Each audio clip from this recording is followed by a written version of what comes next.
ప్రాతినిధ్యం వహిస్తున్న శ్రీ సత్యసాయి జిల్లాలోని హిందూపురం నియోజకవర్గం అభివృద్ధిపై కీలక వ్యాఖ్యలు చేశారు cine hero MLA Nandamuri Balakrishna. రెండవ రోజు పర్యటనలో భాగంగా హిందూపురం స్వాతంత్ర దినోత్సవ వేడుకల్లో పాల్గొన్నారు. ఎమ్మెల్యే నందమూరి బాలకృష్ణ ఈ సందర్భంగా మాట్లాడుతూ, మనం ఈ రోజు ఊపిరి పీల్చుకుంటున్నామంటే ఎంతో మంది త్యాగమూర్తుల ఫలితమే మనకి స్వాతంత్ర దినోత్సవం సిద్ధించిందన్నారు. ప్రజలే దేవుళ్ళు, సమాజమే దేవాలయం, అందులో పూజారిని మాత్రమే నేను అని అన్నారు. గతంలో మా నాన్న ఎన్టీఆర్ ఇక్కడి నుంచి ప్రాతినిధ్యం వహించారు. ఆయన అడుగుజాడల్లో నడుస్తాను, ఈ ప్రాంతాన్ని మరింత అభివృద్ధి పదంలో నడిపిస్తానన్నారు. నేను కొంచెం ముందుగా వెనక్కి వెళ్తాను, ఎందుకంటే టైం విషయంలో ఆదిత్య విషయంలో పనిచేసి వెళ్ళొచ్చిన వాడిని చాలా మంది పిల్లలు తల్లిదండ్రులు చూపించండి. ఎందుకంటే చెప్పేది ఇవాళ మన భారతదేశం ఎంతో ముందుకెళ్ళింది, ఎంతో పురోగతి చెందింది. ఇవాళ మనం అంతరిక్షంలోకి ఇస్రో ద్వారా మనం ఆస్ట్రోనాట్స్ పంపగలుగుతున్నామంటే ఇక్కడే కాదు, ప్రపంచంలో ఎక్కడ చూసినా మన భారతీయుల యొక్క ప్రతిభ భాగవాలు ఏ రంగంలో కూడా ఆ రంగంలో అగ్రస్థానం నుండి ఆ దేశ రాజకీయ లేకపోతే ఆర్థిక సామాజిక విషయాలలో వాళ్ళు కూడా భాగం పంచుకుంటున్నారు. అది మన తెలుగు, అది మన భారతీయుల గొప్పతనం.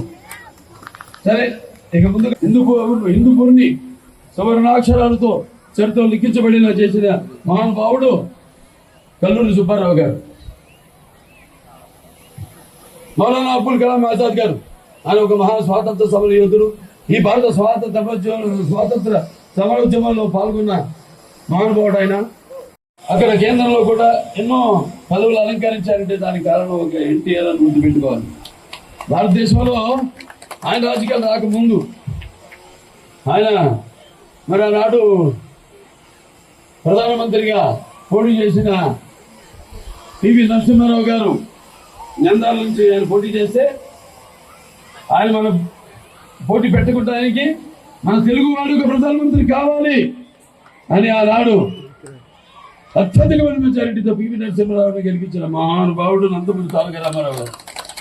పివి నరసింహారావు గారు మరి అలాగే ప్రధానమంత్రి అయిన తర్వాత ఎన్నో ఆర్థిక సంస్కరణలు చేశారు. ఆయన అంటే లిబరలైజేషన్ అంటే ఆర్థికంగా కాబట్టి మనిషికి లేకపోతే డబ్బున్న వాళ్ళకి వాళ్ళు అంటే ఎకానమిక్ డెవలప్మెంట్కి ఆయన ఎన్నో సంస్కరణలు తీసుకొచ్చారు.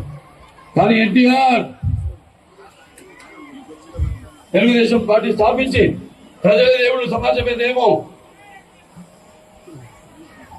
అందులో నేను ఒక అర్చకుణ్ణి అని చాటి చెప్పిన మహానుభావుడు. అలాగే పేదవాళ్ళకి కావాల్సిన కనీస అవసరాల గుడ్డ అవసరాలను తీర్చిన మహానుభావుడు నందమూరి తారక రామారావు.